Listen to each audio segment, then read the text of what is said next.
चलिए अब इससे पहले अभी मैं लास्ट लेक्चर में डिस्कशन कर रहा था क्लोरीन का, और क्लोरीन के हमने कुछ फिजिकल प्रॉपर्टीज और केमिकल प्रॉपर्टीज का डिस्कशन किया था। उससे पहले प्रिपरेशन कर था। उसी केमिकल प्रॉपर्टीज में अगली रिएक्शन है, बहुत जबरदस्त रिएक्शन है, और उसका नाम है बेटा ब्लीचिंग पाउडर के बनाने वाली रिएक्शन। और ब्लीचिंग पाउडर किस तरीके से बनता है इस चीज को आप लोग समझेंगे।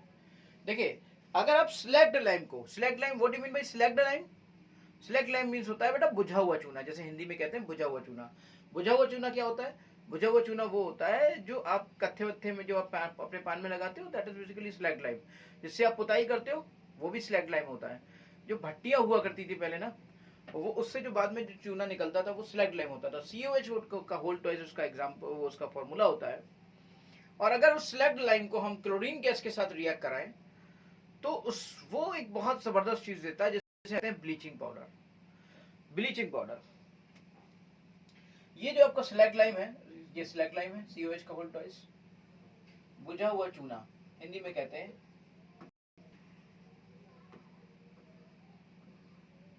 और लाइम किसे कहते हैं? CaO इज बेसिकली लाइम, है ना? तो CaO is lime and COH का whole twice is slaked lime. तो ये जो स्लैग्ड लाइम है ये Cl2 के साथ रिएक्ट करेगा, क्लोरीन इसके साथ रिएक्ट करेगी और ब्लीचिंग पाउडर बनेगा। बहुत ही जबरदस्त चीज है ब्लीचिंग पाउडर। आप जानते हो किसी भी कलर्ड कंपाउंड को कलरलेस कंपाउंड बनाने वाला जो कंपाउंड होता है वो एक्शन ब्लीचिंग एक्शन कहलाता है। और ये पाउडर बेसिकली इस काम को अंजाम देता है, इसलिए इसको हम ब्लीचिंग पाउडर कहते हैं। किस काम को अंजाम देता है? कोई जैसे कोई मान लीजिए कलरफुल कंपाउंड है और उसको हमने पाउडर डाल दिया, पाउडर को रिएक्ट करा दिया, तो उसमें क्या होगा? उसमें बेसिकली वो कलर उसका उड़ जाएगा। तो दिस इज कॉल्ड ब्लीचिंग। और ये पाउडर चूंकि ऐसा करता है, that's why this is called as, इस कंपाउंड का नाम ही ब्लीचिंग पाउडर रख दिया गया। लेकिन इसका केमिकल नेम तो आप सब जानते हो, हाइपोक्लोराइट आयन है इसमें। ये OCl माइनस क्या होता है? इसमें जो OCl माइनस आयन है, ये OCl माइनस आयन इसमें हाइपोक्लोराइट कहलाता है। अभी आपने देखा था ना, ये सोडियम हाइपोक्लोराइट बनाता है। So this is basically hypochlorite ion, hypochlorite ion. अच्छा, ये हाइपोक्लोराइट आयन से क्या होता है? जो ये ClO माइनस होता है ना, इससे ये होता है कि इससे ये Cl माइनस निकल जाता है और ये ऑक्सीजन, निसेंट ऑक्सीजन यहां से मिल जाती है हमें। ये निसेंट ऑक्सीजन ब्लीचिंग एक्शन का काम करती है। निसेंट ऑक्सीजन हमें मिल जाती है और ये निसेंट ऑक्सीजन ब्लीचिंग एक्शन का काम करती है, और ये इस वजह से मिलती है, इसलिए इसको ब्लीचिंग पाउडर कहा जाता है। देखिए, ब्लीचिंग पाउडर का एक सिंपल सा फॉर्मूला ये हो गया। अगर कोई कहे आपसे कि पूरा कंप्लीट कंबस्ट उसका, उसमें क्या क्या अवेलेबल होता है, क्या क्या चीजें होती हैं, उसका कॉम्बिनेशन क्या होता है, और उस कॉम्बिनेशन को क्या बोल सकते हैं, तो that is called as CaO का होल ट्वाइस, CaCl2, COH का whole twice dot 2H2O, chlorine water. Chlorine react with, अभी मैं वाटर की भी बात करूंगा। वाटर की भी बड़ी सी अच्छी सी इसकी ब्लीचिंग प्रॉपर्टीज हैं, और कैसे क्यों वहां पर ये ब्लीचिंग प्रॉपर्टीज या ब्लीचिंग एक्शन दिखाता है वाटर के साथ, उसका रीजन भी आपको बताऊंगा। देखिए, यहाँ क्यों हुआ ये ब्लीचिंग पाउडर या ये ब्लीचिंग एक्शन क्यों हुआ, इसका मैंने सीधे सीधे रीजन बताया कि इसके अंदर जो आयन है वो है hypochlorite ion. Hypochlorite ion basically करता क्या है? अगर किसी के साथ रिएक्ट किया, उससे Cl माइनस अलग हो गया और वहां से एक निसेंट ऑक्सीजन मिल गई, और निसेंट ऑक्सीजन का काम होता है कलर को जला देना, यानी कि उसको कलरलेस कर देना, कलर को उड़ा देना। तो ब्लीचिंग एक्शन के लिए बेसिकली जिम्मेदार होता है निसेंट ऑक्सीजन। तो यहाँ पर अगली रिएक्शन है हमारे पास, कुछ हाइड्रोकार्बन से रिलेटेड है। बड़ी अच्छी सी बात है। बड़ी अच्छी बात यह है कि अगर कोई भी हाइड्रोकार्बन है हमारा, सपोज करिए कोई सैचुरेटेड हाइड्रोकार्बन है। हाइड्रोकार्बन कितने तरह के हो सकते हैं? या तो सैचुरेटेड या अनसैचुरेटेड। अगर सैचुरेटेड हाइड्रोकार्बन है तो इसका मतलब क्या हुआ? मीन के अंदर कोई पाई बॉन्ड नहीं है। और अगर अनसैचुरेटेड हाइड्रोकार्बन है तो इसका मतलब क्या हुआ? इसका मतलब वहां पर पाई बॉन्ड है। तो जब भी कभी, ये बड़ी स्पेशल सी बात है कि क्लोरीन अगर किसी हाइड्रोकार्बन के साथ रिएक्ट करता है, तो अगर क्लोरीन किसी भी हाइड्रोकार्बन के साथ रिएक्ट करता है तो पता क्या करता है? वो ये करता है कि वो किसी भी सैचुरेटेड हाइड्रोकार्बन के साथ रिएक्ट करके, किसी भी सैचुरेटेड हाइड्रोकार्बन के साथ रिएक्ट करके सब्स्टिट्यूशन रिएक्शन देता है, यानी कि वहां से H को निकालता है और खुद अपने आप को वहां पर Cl ले आता है। और किसी भी अनसैचुरेटेड हाइड्रोकार्बन, यानी जहां पर पाई बॉन्ड है, वहां पर वो एडिशन रिएक्शन देता है, यानी वहां पर वो पाई बॉन्ड को खत्म करके, और एक पाई टूट जाता है, 2 सिग्मा क्रिएट हो जाते हैं और 2 Cl लाकर वहां पे लग जाते हैं। इन दोनों के एग्जाम्पल आप हाइड्रोकार्बन में पढ़ चुके हैं, यहाँ पर एक बार फिर से मैं आपको दिखा रहा हूँ। देखिए, ये चीज़ आपने बहुत पहले जब आप मीथेन पढ़ रहे थे, आप जब हाइड्रोकार्बन ऑर्गेनिक का पढ़ रहे थे 11th में, तब आपने ये रिएक्शन पढ़ी थी। CH4Cl2 के साथ रिएक्ट करता था, एक Cl को यहाँ से H को निकाल देगा और उस H की जगह पर Cl आ जाएगा। तो जब भी कभी कोई रिएक्शन जिसमें कि किसी एक एटम को हटाकर उस एटम की जगह पे दूसरा एटम आ जाए तो उसे सब्स्टिट्यूशन कहते हैं। किसी भी सैचुरेटेड हाइड्रोकार्बन में सब्स्टिट्यूशन थी, इसका डिस्कशन हम लोगों ने किया था। इसके डिस्कशन के लिए हम एक बार फिर से थोड़ा सा डिटेल करेंगे और दूसरी चीज ये भी समझ लेते हैं, फिर एक साथ डिटेल करते हैं।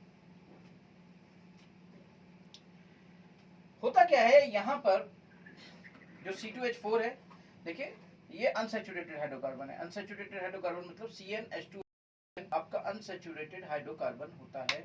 इस अनसैचुरेटेड हाइड्रोकार्बन के अंदर एक पाई बॉन्ड प्रेजेंट होता है। इस पाई बॉन्ड की जगह पर Cl2 जाकर लग जाता है और वहां पर 2 सिग्मा क्रिएट होते हैं। Let us discuss these all things. एक बार हम इसका डिस्कशन करेंगे। अगर मैं यहाँ पे बात करता हूँ, इसके डिस्कशन की बात करता हूँ और यहाँ पे मैं देख रहा हूँ, तो ध्यान से देखिएगा आप एक बात को कि ये आपका जो पाई बॉन्ड है आपका, इस CH4 के अंदर Cl2 गैस गई और उसने यूवी रेडिएशन यानी फ्री रेडिकल सब्स्टिट्यूशन रिएक्शन, यहाँ पर इसको मैं कहता हूँ free radical substitution reaction. Free radical substitution reaction जो यहाँ पर होता है,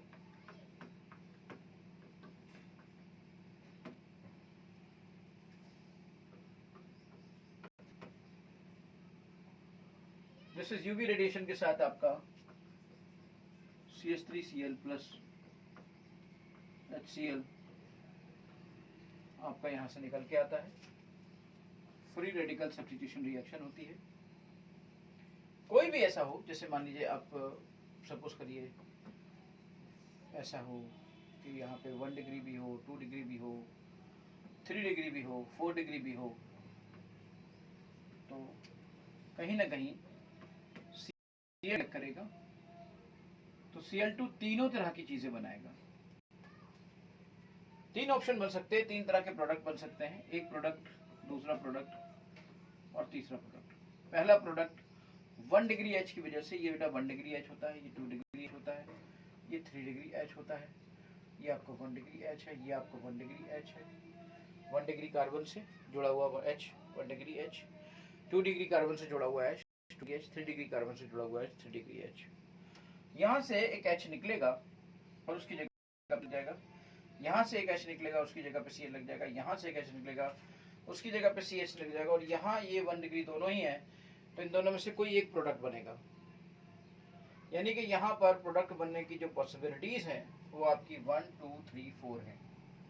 1 2 3 ये 1 डिग्री एक तरह का है और एक दूसरा एक 1 डिग्री एक और है जो कि इस तरह का अलग तरह का है। तो एक अलग स्पेशल सी बात है। देखिए यहाँ का H निकलेगा। ऑर्गेनिक में ये सबका परसेंटेज भी आपको निकालना बताएंगे। यहाँ पे थोड़ा सा मैंने आइडिया दिया कि यहाँ पर एक इसका H निकलेगा, इसका H निकल के उसकी जगह पे Cl आ जाएगा, फिर ये वाला H निकलेगा उसकी जगह पे Cl आ जाएगा, ये वाला H निकलेगा उसकी जगह पे Cl आ जाएगा। जरा देखिए एक एक करके मैं आपसे बना रहा हूँ। जैसे मान लीजिए इस वाले को आप करते हो, इसका H निकलता है तो क्या बनेगा, CH3 CH CH3 CH2 CH2 और Cl। फिर अगर ये वाला H निकलता है उसकी जगह पे बनता है तो क्या बनेगा,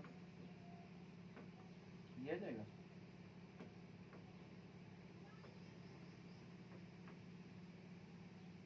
अगर इसकी जगह पे ये हटता है तो क्या बनेगा, CH3 Cl CH3 CH2 CH3 ये बन जाएगा। तो उसकी जगह पे फिर आपका ये बन जाएगा, ये बन जाएगा, ये बन जाएगा और ये बन जाएगा। इस तरह से ये मेरा आपका चीजें हो जाएंगी। ठीक है, एक पॉसिबिलिटी, एक और पॉसिबिलिटी थी जो यहाँ पर इस वाले एज को निकाल सकती थी, क्योंकि अच्छा मैं डिफरेंट डिफरेंट कर रहा हूँ क्योंकि नाम डिफरेंट होगा ना। याद रखिएगा प्रोडक्ट डिफरेंट होने का मतलब होता है नाम। तो नाम का डिफरेंट कैसे पॉसिबिलिटी, एक और पॉसिबिलिटी मुझे दिखाई दे रही है यहाँ पर कि वो है CH2Cl, ये वाले इस वाले को निकालना और इस तरीके से ये आपका CHCl और सबका परसेंटेज और सबका तरीका ये सब हम लोग ऑर्गेनिक में डिस्कस करेंगे और कर भी चुके थे। पहले मैंने शायद बताया था, आपको याद होगा कि यहाँ पर 3 डिग्री H, 2 डिग्री H और 1 डिग्री H, इनका जो रेशियो था, रिएक्टिविटी रेशियो था, वो शायद आपको याद हो क्लोरीनेशन के लिए 1 डिग्री H, 2 डिग्री H और 3 डिग्री H के लिए रेशियो था 1:3.8:5, 3 डिग्री H, 2 डिग्री H और 1 degree H।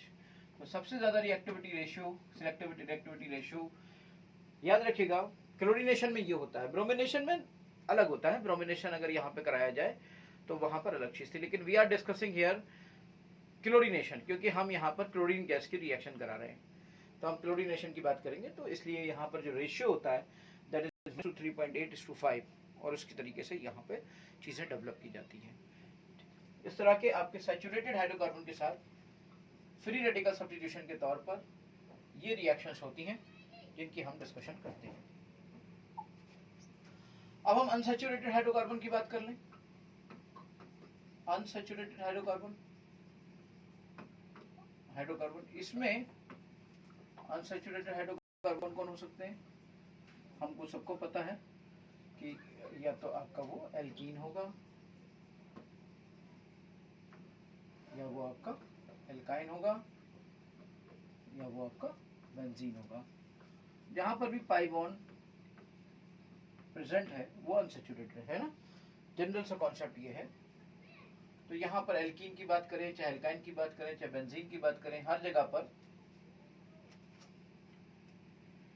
Addition reaction pi bond पर होती है। अच्छा, इसमें एडिशन के साथ साथ सब्स्टिट्यूशन भी होता है।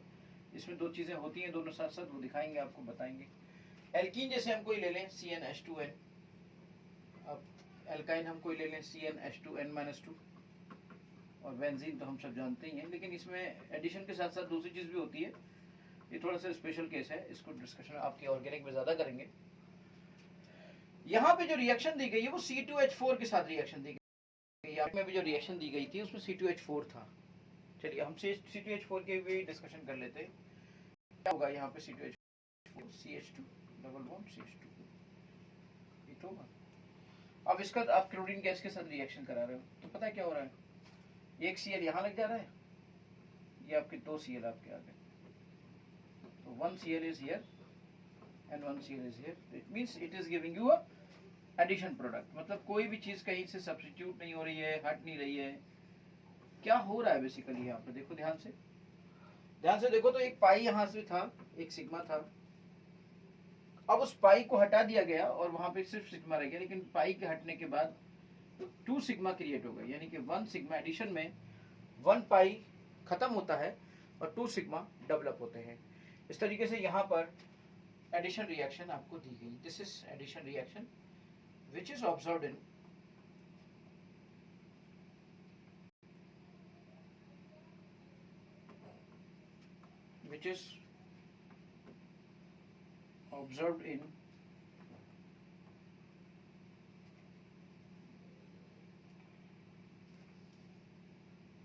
अनसैचुरेटेड हाइड्रोकार्बन्स, अनसैचुरेटेड हाइड्रोकार्बन्स में जो कि ऑब्जर्व की गई।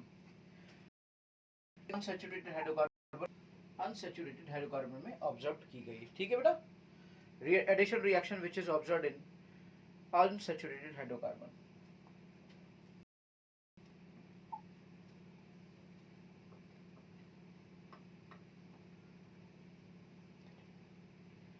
एक बार हम फिर से अपनी एनसीईआरटी पर आते हैं और इन बातों का, इन क्वेश्चंस को हमने डिस्कस किया था। 2 Cl वहां पे मिले थे। अब क्लोरीन की रिएक्शन हम वाटर के साथ देखते हैं। बहुत जबरदस्त रिएक्शन है क्लोरीन की वाटर के साथ। Let's discuss about the reactions of chlorine water on. देखिए रिएक्शन क्या क्या है और उनका डिस्कशन कैसे कैसे होगा। Let's discuss it. Chlorine water on standing loses its yellow color due to the formation of HCl and HOCl। Basically होता क्या है मैं बताता हूँ आपको कि देखिए क्लोरीन गैस आपने ले ली, क्लोरीन ले लिया और वाटर के साथ उसको मर्ज कर दिया। अब क्या होगा? अब यहां से बनेगा HCl और यहां से बनेगा HOCl, ये HOCl बनेगा। तो पहले सबसे पहले यही बनता है, ठीक। जैसे ये बने इसकी रिएक्शन करा दो, इसकी रिएक्शन करा दो तो ऑर्गेनिक में क्लोरीन वाटर की रिएक्शन कराने पर आपको क्लोरोहाइड्रिन करके चीज है, इसे हम क्लोरोहाइड्रिन जैसा वर्ड भी यूज करते थे। ये हमारा HOCl जो बना है, जैसे क्लोरोहाइड्रिन इस नाम से इसे जानते हैं। लेकिन ये क्लोरोहाइड्रिन बहुत देर नहीं रुक पाता है। अगर आपने क्लोरीन वाटर को स्टैंड कर दिया, मतलब कुछ देर तक रोक दिया, तो जब ये हुआ था शुरू में क्लोरीन गैस की वजह से जो एब्जॉर्ब हुई थी, उसकी वजह से जो येलो कलर आया था लिक्विड का, वो फिर धीरे धीरे करके हल्का होता चला जाता है, loses its yellow color due to the formation of HCl and HOCl। Actually होता क्या है कि ये HOCl बाद में टूटने लगता है और HOCl टूट कर ये HCl प्लस निसेंट ऑक्सीजन बनाने लगता है। तो ये जो निसेंट ऑक्सीजन है, इसके बाद अगर आप क्लोरीन वाटर को थोड़ी देर रख दो, थोड़ी देर रखने के बाद तो उसका जब कलर खत्म हो जाए तो वो समझ लीजिए आपके लिए बन गया वो ब्लीचिंग पाउडर एक्शन। अगर उसको तुमने किसी भी कलर कपड़े के ऊपर डाल दिया तो उसका कलर गया काम से, क्योंकि निसेंट ऑक्सीजन वहां पर बहुत भयंकर डेवलप हो चुकी है। अब ये निसेंट ऑक्सीजन जो बनी है, ये nascent oxygen is responsible for the bleaching action of chlorine water. अच्छा, यही nascent oxygen is responsible for the oxidising action also. किसी को ऑक्सीडाइज भी ये कर देता है, किसी को ये आपका ब्लीच भी कर सकता है। तो क्लोरीन वाटर में जो ये हाइपोक्लोरस एसिड बनता है, ये जो HCl बनता है, ये जो निसेंट ऑक्सीजन मिलती है, ये निसेंट ऑक्सीजन उसके ब्लीचिंग एक्शन के लिए और उसकी ऑक्सीडाइजिंग एक्शन के लिए जिम्मेदार होती है, रिस्पॉन्सिबल होती है, रिस्पॉन्सिबल होती है। तो ये जो पॉइंट था हमारा, ये पॉइंट क्लोरीन वाटर से रिलेटेड था। ये रिएक्शन हमारी क्लोरीन वाटर से रिएक्शन थी। इसको हम लोग साइनो क्लोरोहाइड्रिन भी के नाम से जानते हैं। क्लोरोहाइड्रिन में अगर हम यहाँ पे मैं आपको थोड़ा सा और बताऊं और इसकी स्टडी, इसका डिस्कशन अगर मैं यहाँ पे करूं तो आपको शायद याद है या नहीं याद है, या याद होगा या नहीं होगा। ऐसा हम लोग करते थे, ऐसे रिएक्ट कराते थे, मार्कोनियोफ का रूल लगाते थे। आपको याद होगा, ये सब मैं आपको पढ़ा चुका हूँ। जैसे ये आपका क्लोरीन है, हेलोहाइड्रिन, तो ये बन जाता था आपका HOX, इसे देते थे हेलोहाइड्रिन। और यहाँ पर अगर क्लोरीन हो, if this is Cl is chlorine, so this is chlorohydrin। इसमें ये जो आपका होता है, इसको तोड़ने के दो तरीके हैं। अगर आप इसको OH हाइड्रोजन की बात करो तो OH माइनस और Cl प्लस में जाता है। एक तरीका ये है, इसको ऐसे तोड़ो चाहे ऐसे तोड़ो, कोई फर्क नहीं पड़ता। और फिर इसको वैसे ऐड कर दो कि नेगेटिव पार्ट वहां जाता है जहां पर हाइड्रोजन कम होते हैं और पॉजिटिव पार्ट वहां जाता है जहां पे हाइड्रोजन ज्यादा होते हैं। मार्कोनी को फॉलो करा दो और मार्कोनी को फॉलो कराते हुए इस रिएक्शन को यहाँ पे ले जाओ और ये ऐसे आपका CH2Cl ऐसे बना दो, तो एक प्रोडक्ट ये बन जाता है। सवाल उठा कि क्या HOCl में HOCl होता है, क्या होता है? तो इसको ऐसे तोड़ लो, चाहो तो इसको ऐसे तोड़ लो, H प्लस और OCl माइनस, इस पूरे को OCl माइनस कर लो। ऐसे भी तोड़ सकती है, ये बन जाएगा तुम्हारा हाइपोक्लोराइट आयन। अगर कई बार लोग इसे ऐसे तोड़ना चाहें तो ऐसे तोड़ लेते हैं। इसमें क्या होगा, इसमें होगा ये कि ये ऑक्सीजन -2 है और ये Cl आपका +1 पे अपने आप आ जाएगा। ये पूरे पर है, Cl पे नहीं है, ये पूरे पर है, वो Cl के ऊपर -1 है, तो Cl +1 पे आ जाएगा, O -2 पे आ जाएगा, तो -2 + 1 अगेन इट इज टोटल -1 आ गया। तो घुमा फिरा के दोनों सिचुएशन में Cl +1 पर है, दोनों सिचुएशन में Cl +1 पर है। अच्छा, जब ये थोड़ी देर रुक जाता है, ये तुरंत बनाओ तो अच्छी बात है, और अगर थोड़ी देर रुक गया तो ये HOCl अगर थोड़ी देर स्टैंड करा दिया तो ये जो आपने Cl2 प्लस वाटर लिया था और ये आपका जो HCl बना रहा था और HOCl बना रहा था, ये थोड़ी देर रुक गया ना तो HCl रहेगा, ये फिर से HCl बन जाएगा और ये निसेंट ऑक्सीजन बन जाएगी। तो इस तरीके से अगर कहीं पे ये रिएक्शन ऐसे फाइनली दी गई हो कि कुछ देर रोकने के बाद हमें 2HCl मिल जाता है और निसेंट ऑक्सीजन मिल जाती है, तो ये रिप्रेजेंट करता है कि क्लोरीन वाटर एक ब्लीचिंग एक्शन का काम लेता है। क्लोरीन वाटर एक ऑक्सीडाइजिंग एजेंट की तरह काम करता है, इसका ऑक्सीडाइजिंग एक्शन होता है। ये एक बहुत अच्छे से एक्सप्लेनेशन इसका हो जाता है। ये था हमारा क्लोरीन वाटर जिसके बारे में हम लोग डिस्कस कर रहे थे। बहुत ही आराम से चीज़ों को हमने देखा। अब हम बात करते हैं chlorine oxidises ferrous to ferric and sulphide to sulphate. मतलब क्लोरीन का हम यहाँ पर देख रहे हैं ऑक्सीडेशन या ऑक्सीडाइजिंग नेचर, या ये ऑक्सीडाइजिंग एजेंट की तरह काम कर रही है। तो ऑब्वियसली हमारा Cl2 जब भी कभी रिएक्ट करता है तो Cl2 में तो जाएगा नहीं, Cl2 Cl-1 में ही जाना पसंद करेगा, अपना रिडक्शन ही कराएगा। कभी भी ऑक्सीजन या फ्लोरीन के साथ अगर ये बनाए और ऐसा कोई कॉम्बिनेशन बने, तब Cl को +3 +5 पे +7 पे जाना पड़ जाए, वो बड़ी ड्रास्टिक कंडीशंस होती हैं। नॉर्मली ऐसा नहीं होता है, नॉर्मली ऐसा नहीं होता है और वो वहां पर नहीं जाता है। इन दिस सिचुएशन अगर हम यहाँ पे ध्यान से देखें तो जरा ध्यान से देखिए, तो क्लोरीन जो होता है वो बेसिकली ऑक्सीडाइज करता है। Chlorine oxidises ferric to ferrous, नहीं फेरस टू फेरिक, फेरस +2 पर होता है और फेरिक +3 पर होता है। देखिए इसे कहते हैं फेरस, इसे कहते हैं फेरिक। सल्फाइड टू सल्फेट, इसे कहते हैं सल्फाइड, इसे कहते हैं sulphate. And iodine to iodate, sulphur dioxide to sulphur trioxide, और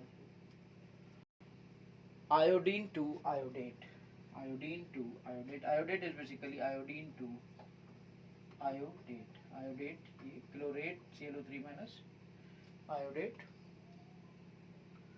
NaClO3 नहीं होता सोडियम क्लोरेट, ऐसे ही आयोडेट होगा। अगर ब्रोमेट होता BrO3 माइनस।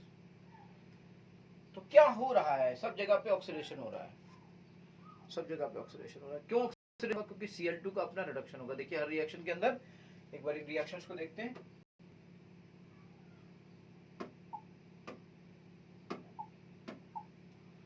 तो देखिए FeSO4 Fe2SO4 के होल्ट्राइज में जा रहा है, Cl2 उसके लिए जिम्मेदार है।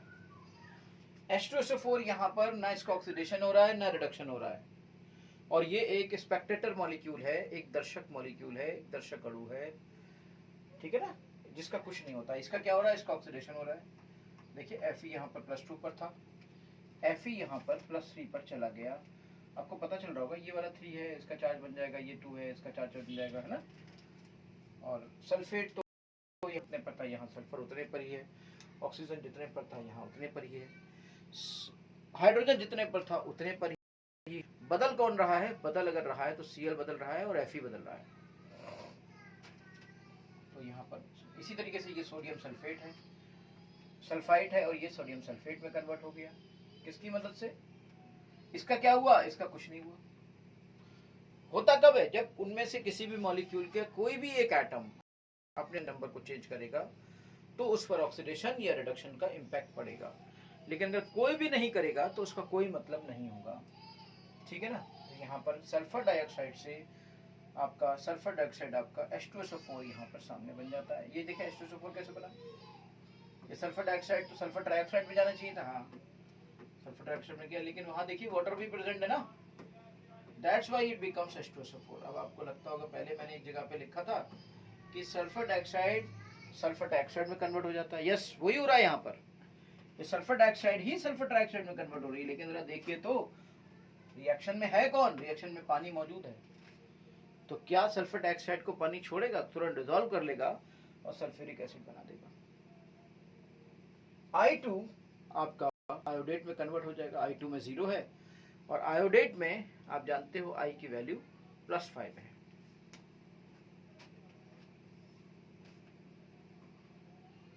अभी हम लोगों ने ब्लीचिंग एक्शन इसका डिस्कस किया था। ब्लीचिंग एक्शन आप जानते हो कि इतना जबरदस्त ब्लीचिंग एक्शन है कि वेजिटेबल के ऊपर, ऑर्गेनिक मैटर के ऊपर इसका अगर एक्शन किया जाए या कहीं पर सपोज करिए organic matter in the presence of moisture इस पर प्रेजेंस किया जाए, तो bleaching effect of chlorine is permanent. Chlorine का ब्लीचिंग होता है, जैसे कुछ लोगों के बाद हो सकता है खत्म हो जाए, लेकिन इसका ब्लीचिंग इफेक्ट परमानेंट होता है। क्यों होता है वो मैंने आपको बताया कि क्लोरीन वाटर बनता था, वहां से HOCl बनेगा, HOCl से फिर HCl बन जाएगा और O निकल जाएगा, और O एक डिसेंट ऑक्सीजन है जो कि किसी भी कलर सब्सटेंस को कलरलेस सब्सटेंस में कन्वर्ट कर देगी और परमानेंट कलरलेस सब्सटेंस बना देगी। ऐसा नहीं होगा कि थोड़ी देर बाद वो थोड़ा बहुत कलर फिर से कहीं से आ जाए, हमेशा के लिए उड़ा देगी। आप एक बार क्लोरीन वाटर निकाल तो सब चले जाएगा। खैर,